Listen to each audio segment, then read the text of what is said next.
অভিনেত্রী মৌসুমীকে বয়স্ক বলায় মিশা সওদাগরের উপর চটেছেন ওমর সানি। শনিবার সন্ধ্যায় এফডিসিতে সাংবাদিকদের সঙ্গে আলাপকালে সম্বোধন করে মৌসুমীকে নিয়ে কথা বলেন তিনি। রবিবার বিকেলে নিজের ফেসবুক লাইভে সানি বলেন, মিশা, তুমি মৌসুমীকে বয়স্ক বলেছো, এটাকে শিক্ষা বলে? তুমি কোন ক্লাসে পড়েছো এটা আমার জানতে হবে। মৌসুমী যদি বয়স্ক হয় তাহলে রোজিনা, অঞ্জনা, চম্পা আপার অবস্থান কোথায়? ববিতা বা শাবানা আপার কথা নাইবা বললাম, এটা তোমার মানবিকতা? বক্তব্যকে মিশা ব্যাখ্যা করে বলেন, তিনি মৌসুমীকে সম্মান জানিয়ে সিনিয়র বলতে গিয়ে সম্বোধন করেছেন। তবে তার এই ব্যাখ্যাকে যৌক্তিক মনে করেননি মৌসুমীর স্বামী চলচ্চিত্র অভিনেতা ওমর সানি। সানি বলেন, আমি চলচ্চিত্র অভিনেতা উজ্জ্বল সাহেবকে বলেছিলাম মিশাকে নিতে হবে। উজ্জ্বল সাহেব বলেছিলেন মিশা আবারকে। আমি বলেছিলাম একটা ছেলে আছে, ওকে ভিলেন হিসেবে নেন। তখন তোমার কি অবস্থান ছিল মিশা? 10,000 টাকার আর্টিস্ট ছিলে না। আর তখন আমার আর মৌসুমীর অবস্থান কোথায়? তুমি বলছো তুমি ছাড়া চলচ্চিত্র অচল। তোমার গত 2 বছরের লাভ ম্যারেজ ছাড়া কি হিট ছবি আছে? একটা ছবি দেখাতে পারবা? সাকিব ছাড়া তুমি তো জিরো। তুমি আমাকে বেকার বলছো। গত 3 বছরে আমার কতগুলো ছবি রিলিজ হয়েছে।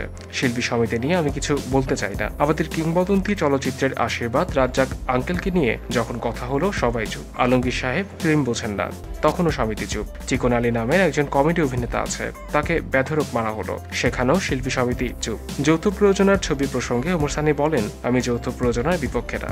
আমিও চাই যৌথ প্রযোজনার ছবি হোক, তবে সেটা নিয়ম মাফিক হোক। গতকাল একটি জায়গায় মিশা সওদাগর মৌসুমীকে বয়স্ক বলেছে। ও সবসময় বলে যে ও ইউনিভার্সিটি থেকে পড়াশোনা করে তারপরে আর্টিস্ট হয়েছে।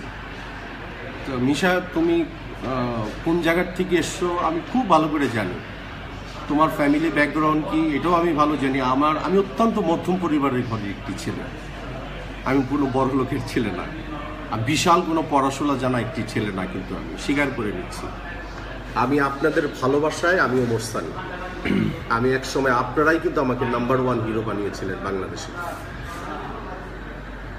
এটা বলতে হবে যে আমি আর মৌসুমী, উজ্জ্বল সাহেব বেঁচে আছে, আমি বলেছিলাম মিশাকে নিতে হবে। উজ্জ্বল সাহেব বলছে মিশা আবার কেনা? আমি বলছি একটা ছেলে আছে, ওকে একটু ভিলেন হিসাবে নেন। তখন তোমার কি অবস্থান ছিল মিশা? 10,000 টাকার আর্টিস্ট ছিল না। আর তখনকার সময় আমি আর মৌসুমীর অবস্থান কোথায়? তুমি বলেছ যে তুমি ছাড়া চলচ্চিত্র অচল। তোমার গত 2-2.5 বছরের মধ্যে লাভ ম্যারেজ ছাড়া আর কি ছবি হিট ছবি আছে তোমার? লাভ ম্যারেজ ছাড়া কি তোমার হিট ছবি আছে? একটা ছবি দেখাতে পারবা হিট ছবি আছে? তুমি আবার বললা কি সাকিব আর তুমি সহ 70%। তো তুমি তো রং করছো, তোমাকে নিলে 50%। সাকিব ছাড়া তুমি তো জিরো। তুমি আমাকে বেকার বলেছো। গত 3 বছরে আমার কতগুলো ছবি রিলিজ হয়েছে দর্শক আপনারাও খুব ভালো করে জানেন। ছবির নামগুলি দিয়ে দেন। ছবির নামগুলি তোমার মিশা জানতে হবে। তুমি আমাকে বেকার বলেছো। তুমি আমাকে বলেছো কি আমি সার্কাস করি, অমুক করে তুমুক করো। মানলাম, তুমিও তো করো। তুমি করো না? ও আমি সিগারেট খাই, আমি আরেকজনকে সিগারেট খোর বলবো? No, never. দর্শক আপনারা ভালো করে শুনে নেন। অনেক বছর আগে প্রথম আলোর থেকে অফার এসেছিল যে আমি যেন মাদককে না বলুন এই অনুষ্ঠানে যাই। আমি বলছি আমি যাব না, কারণ আমি সিগারেটের সাথে কিছু দুষ্টুমিও করতাম, নাই বা বললাম। এখন কিন্তু সেই কাজগুলি আমি করি না। এখন আমি যাব।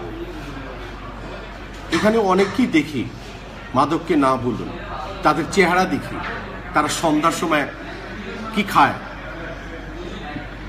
আমি হাসির পাত্র হতে চাই না, ভালোবাসার পাত্র হতে চাই।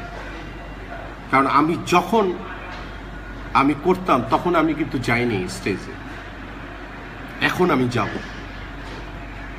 তো নিশা, তুমি মৌসুমীকে বয়স্ক বলেছ, এটা কি শিক্ষার যোগ্যতা? এটা কি শিক্ষা বলে? তুমি কোন ক্লাসে পড়েছ এটা আমার জানতে হবে। একজন যদি মৌসুমী যদি বয়স্ক হিরোইন হয় সেখানে রোজিনা আপার অবস্থান কোথায়, অঞ্জনা আপার অবস্থান কোথায়, চম্পা ম্যাডামের অবস্থান কোথায়, ববিতা আপার কথা নাই বা বললাম, শাবানা আপার কথা নাই বা বললাম।